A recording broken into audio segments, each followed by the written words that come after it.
Setelah minggu yang lalu kita bahas tentang keramat Asyaf Asyaf bin Barkhaya, ya, Asyid bin Barkhaya. Kalau ke Tangerang jadi pindah jadi Asep.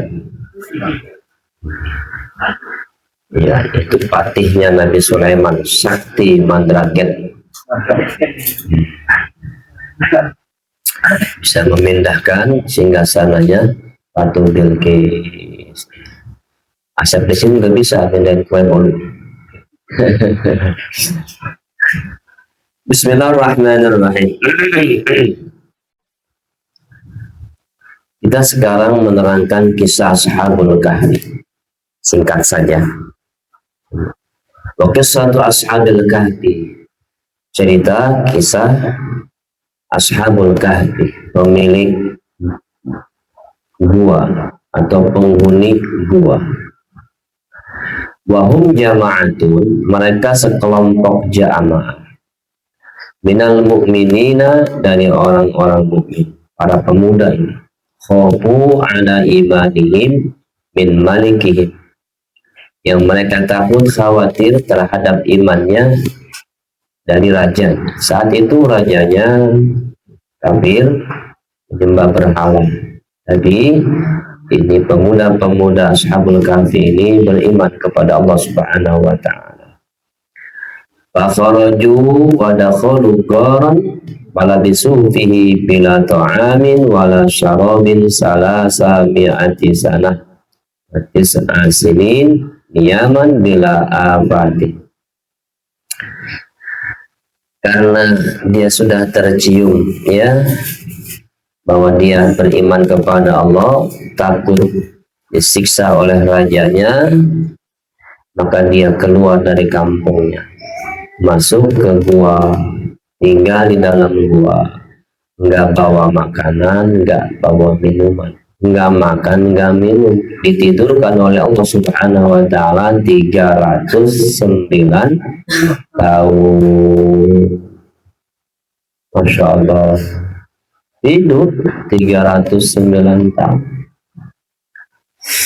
Niyaman bila afatin, tidur dalam keadaan tidak ada bahaya, nggak ada luka, nggak sakit, bila afatin, sehat-sehat saja. Ini dikisahkan dalam surat Al-Kahfi. Qala ta'ala wa tara syamsa idza tala'at ila qauli ta'ala wa labisu fi kahfihim salasami'ati sinin wa zadadu tis'a al-ayat.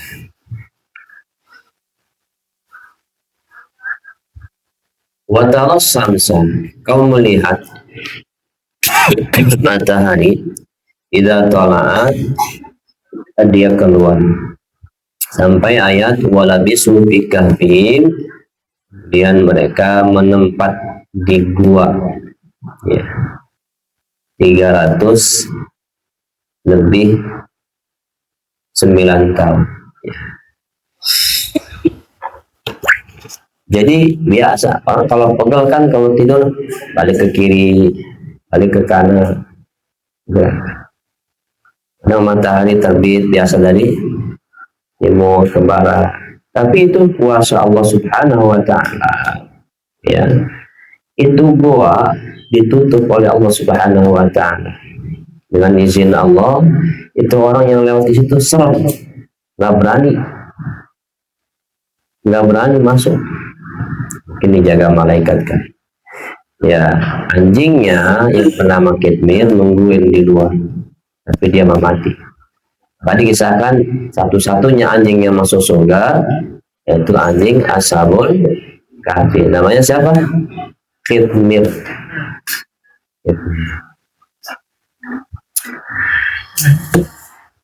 Supaya ditulis tuh nama Ashabul Kahfi, ditulis nama Ashabul Kahfi, ya, dengan nama anjingnya. Ahlussunnah wal Jamaah, guru-guru kita suka pakai itu. Tabarruk nanti. Mohon maaf kalau ada saudara kita, ya, ada saudara kita yang mereka tidak memakai itu. Bahkan katanya nama-nama sabul kafi ini kalau ditaruh ya di dinding turunin katanya itu syirik. Syirik dari mana saudara? Ya. Itu nama-nama kekasih Allah, ya, nama-nama wali-wali Allah. Ketika orang bertabaruk dengan namanya, itu boleh, ya, boleh, ya. Bertawasul sama orang-orang soleh itu boleh. Bagi saudara kita yang mereka tidak memakai tabaruk, istilah begitu, tidak memakai wasilah, ya, orang-orang soleh jangan mengharamkan, ya. Silahkan kita beda pandangan, tapi jangan kemudian menjelek-jelekan saudara yang lain. Ya.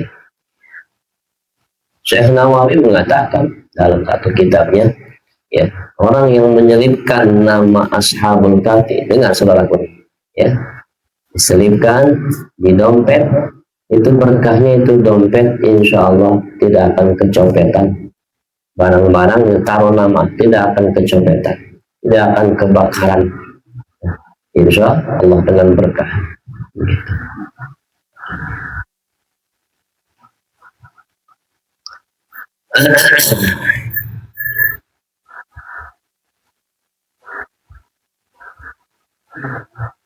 Kita lanjutkan. Waqad tawadduhu karamati minas sahabati wat tabi'in wa man ba'dahum ila waqtina hadha. Kejadian-kejadian keramat ini terus, ya, masyhur dari sahabat ke tabi'in, ya, terus setelah itu sampai waktu kita sekarang. Amin dalika ma sahha an Umar radhiyallahu anhu annahu qala, ya. Dari kisah ini ada hadis yang sahih menerangkan tentang keramatnya Sayyidina Umar radhiyallahu taala anhu. Sayyidina Umar sahabat Nabi yang 4 yang masyhur sebagai pemimpin sahabat, penghulunya pas sahabat yang 4 ini, dia juga ada keramatnya. Beliau pernah bilang, ya sariyatul jabal, ya sariyatu al-jabal, al-jabal, ya hali khutbati yaumal jum'ati apalagi sautu ila sariyatin fi dalikal waqti taharraza minal adubi fi makanin minal jabal ketilka saat. Belum lagi khutbah nih, ini keramat Sayyidina Umar radhiyallahu anhu lagi khutbah, tiba-tiba beliau teriak, pasukan perang, pasukan, awas di gunung tuh. Jadi ketika itu sempat mengirimkan bala tentara perang. Beliau ngasih tahu lagi khutbah, ya khutbahnya di Madinah, ya. Tapi itu yang perang kan jauh posisinya. Dia kasih tahu bahasa kita, pasukan hati-hati di gunung tuh, di gunung gitu. Awas hati-hati. Alhamdulillah itu suaranya nyampe ke sana. Luar biasa. Beliau inkisah melihat, kemudian suara juga nyampe. Akhirnya itu pasukan selamat, ya, dari jaga-jaga dari musuh-musuh yang akan menyerang dia, ya. Posisi di gunung di saat itu. Karena pidzalika ya Umar karomatani. Maka pada saat itu, Umar radhiyallahu anhu mempunyai 2 keramat kemuliaan. Ihdahuma al-kashafu lahu an hali sariyatin wa ashabi al-muslimin wa halil adubi. Salah satunya beliau dikasap oleh Allah Subhanahu wa taala, terbuka kondisi syariah pasukan kecil itu, ya, dan sahabat-sahabat Umar yang muslimin kelihatan mau dibidik sama pasukan-pasukan di gunung, kondisi musuh. Yang kedua, bulughu sauti ila sariyatin fi biladin ba'idatin, sampai suara beliau kepada itu para tentara di gunung di kota yang jauh. Ini keramat, ya, keramat. Kalau ada orang wali dia ngomong ke sini nyampe ke sana, ya sekarang enak pakai teleponnya, telepon. Wa min dzalika ma jaa anna ibni Umar anna bani Umar radhiyallahu anhu qala lil asadi alladhi mana an-nas at-tariqa tanah qabas qabas basar dan bahu padahal pamasan nasu. Sebagian daripada keramat juga ada keterangan bahwa Ibni Umar radhiyallahu anhu nih putranya juga nih punya keramat itu, ya Abdullah ini ya Ibni Umar. Terus semua rata-rata ya semua wali-wali Allah yang ikut dengan kanjeng Nabi karena mengambil sumber ilmu dari kanjeng Nabi. Ya. Itu ketika satu waktu ada macan menghadang sahabat-sahabat di jalan, macan. Kata Ibni Umar, Abdullah radhiyallahu anhu, "Nah, nyingkir ente. Minggir. Dibilang itu macan begitu. Kemudian dia ngapitkan. Dia punya buntut digini-gini itu. Melengos dia, pergi, ninggalin. Coba apa kita? Minggir. Masya Allah, takut itu macan, ya. Akhirnya dia, ya udah berlarulah tuh sahabat-sahabatnya, sempat dijagat sama macan. Qala Ibnu Umar, berkata Ibnu Umar radhiyallahu anhu, shadaqa Rasulullah sallallahu alaihi wasallam. Ya, benarlah apa yang diucapkan oleh kanjeng Nabi. Apa ucap Nabi? Man khafallaha khawwafallahu minhu kulla syai'. Siapa yang takut kepada Allah, Allah bikin takut.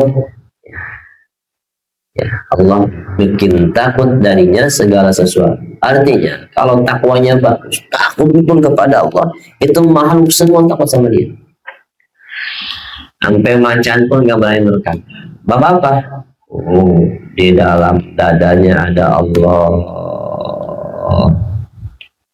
dalam lisannya ada Allah, gitu. Nggak mau itu macan, minggir dia. Begitu. Al-Bagir, Muhammad Al-Bagir pernah mengatakan pula, itu orang-orang yang disambar geledek ada ya tengah lapangan ya, paling tinggi kan dia sambar geledek, wah, itu cenderung orang yang lupa kepada Allah. Kalau dia enggak lupa kepada Allah, itu nggak bakal disambar geledek. Sama-sama dia juga makhluk Allah. Ketika menyambar, kemudian di situ ada Allah dalam hatinya, kagak jadi dia. Ya, burung-burung juga begitu. Kenapa ketika burung dibidik ditembak kena jatuh, itu burung lagi gak zikir sama Allah, lagi lupa, makanya kena itu.